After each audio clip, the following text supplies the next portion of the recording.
नमस्कार, आप देख रहे हैं इंडिया टीवी। सुबह के 11 बजे हैं। मैं हूं आपके साथ पंकज भार्गव और इस वक्त की सबसे बड़ी खबर आपको बता दें। अब से कुछ ही देर में होने वाली वो मुलाकात जिस पर चीन सहित पूरी दुनिया की नजर लगी हुई है, उसकी बात करेंगे। प्रधानमंत्री नरेंद्र मोदी और राष्ट्रपति जो बाइडेन की मुलाकात में चीन पर नकेल कसने की चर्चा होगी। इंडो पैसिफिक रीजन में सुरक्षा पर चर्चा होगी। इस मीटिंग से पहले क्वाड देशों की समिट में मोदी और बाइडेन ने इंडो पैसिफिक रीजन की सुरक्षा पर बड़ा बयान दिया और साफ साफ कहा कि हिंद प्रशांत क्षेत्र की सुरक्षा से कोई समझौता नहीं किया जाएगा। इंडो पैसिफिक रीजन पर रणनीति बनाने के मसले पर 4 देशों के संगठन क्वाड की आज अहम बैठक हुई।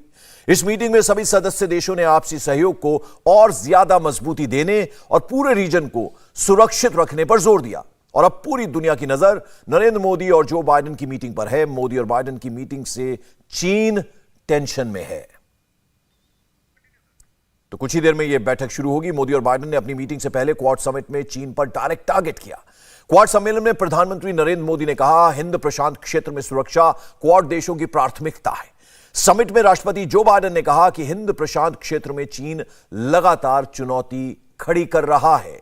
हिंद प्रशांत क्षेत्र में चीन चुनौती सुरक्षा प्राथमिकता खड़ी कर रहा है, यह कहना है। मोदी बाइडेन की बैठक से पहले क्वाड की मीटिंग से बहुत बड़ी खबर भी आ रही है। क्वाड की बैठक में 4 देशों ने बड़ा फैसला किया है। चारों देश एक दूसरे को जानकारी शेयर करेंगे। इंडो पैसिफिक रीजन की जानकारी शेयर करेंगे चारों देश, यह फैसला लिया गया है। इंडो पैसिफिक रीजन पर जमीन के साथ साथ समंदर और अंतरिक्ष से भी नजर रखेंगे ये चारों ही देश, जिसमें ऑस्ट्रेलिया, जापान, अमेरिका और भारत है। क्वाड की बैठक में आज 4 देशों ने मिलकर चीन को घेरने पर क्या स्ट्रैटेजी बनाई है, चीन से क्या खतरा है। टोक्यो से अमित पालित की एक रिपोर्ट जरा देख लीजिए।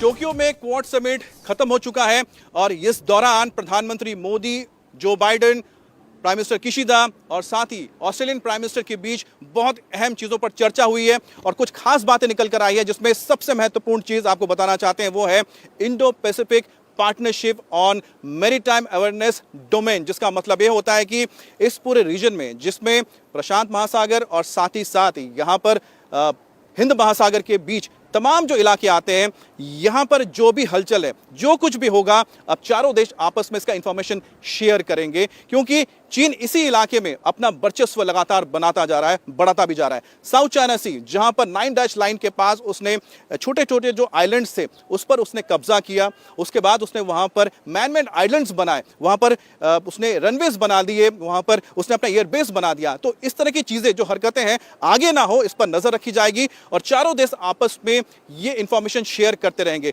इसमें आपको बता दें कि जापान के पास बहुत अच्छी टेक्नोलॉजी है ओशन को लेके, अमेरिका के पास जबरदस्त टेक्नोलॉजी है, सैटेलाइट टेक्नोलॉजी है, जिसके जरिए वो हर चीज पर नजर रखता है। तो भारत को इसका फायदा मिलेगा, ऑस्ट्रेलिया को इसको फायदा मिलेगा और भारत के जरिए, जो भारत ने जो अपने पूरे समुद्री इलाकों में जो उसने रडार्स लगाए हैं और साथ ही साथ जो स्टेशंस बनाए हैं जिसके जरिए निगरानी रखी जाती है, भारत भी इंफॉर्मेशन लगातार शेयर करता रहेगा इंडियन ओशन रीजन को लेके। तो एक हो गया ये मैरीटाइम अवेयरनेस पार्टनरशिप। इसके अलावा स्पेस कॉर्पोरेशन पर भी एक समझौता हो रहा है, जिसमें चारों देश आपस में एक दूसरे को इंफॉर्मेशन देंगे। देखिए, भारत की जो स्पेस टेक्नोलॉजी है वो काफी उन्नत है। अमेरिका हमसे ज्यादा आगे है, उनके पास हाई डेफिनेशन सैटेलाइट्स है, जिसके जरिए रियल टाइम इंफॉर्मेशन लगातार वो दे सकता है। तो भारत, अमेरिका, जापान और साथ ही ऑस्ट्रेलिया, जब चारों देश मिलकर साथ में आएंगे तो इस पूरे इलाके पर हम कह सकते हैं अंतरिक्ष से नजर रखी जाएगी, जमीन से भी नजर रखी जाएगी और समंदर में भी नजर रखी जाएगी, क्योंकि लगातार जिस तरह से चीन अपने वॉरशिप्स को, अपने पनडुब्बियों को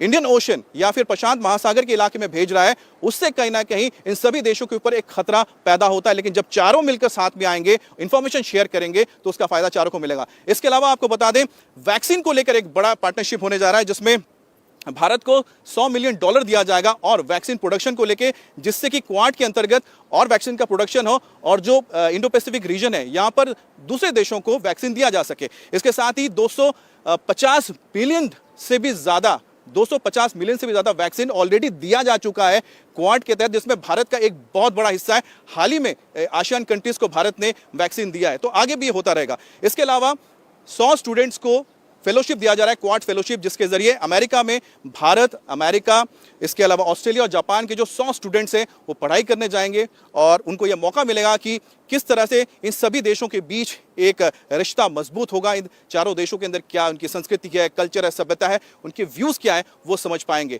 तो ये कुछ अहम बातें रही हैं इस क्वाड समिट की जो निकलकर सामने आई। इसके अलावा चीन को लेकर बहुत साफ साफ एक संदेश दिया गया है, जो कल इंडो पैसिफिक इकोनॉमिक फ्रेमवर्क के तहत जो बाइडेन ने बता दिया था कि अगर ताइवान के ऊपर चीन कोशिश करता है हमला करने की, उसे कब्जा करने की, तो अमेरिका मिलिट्री इन्वेशन यानी कि मिलिट्रीली वो उस पर अटैक करने से या फिर रोकने से पीछे नहीं हटेगा। जो एक साफ संदेश है इस पूरे एशिया के देशों को कि अमेरिका अब इस इलाके में अपना दबदबा बनाना चाहता है। चीन को भी संदेश है कि अगर वो कोशिश करता है तो उसको मुंहतोड़ जवाब दिया जाएगा।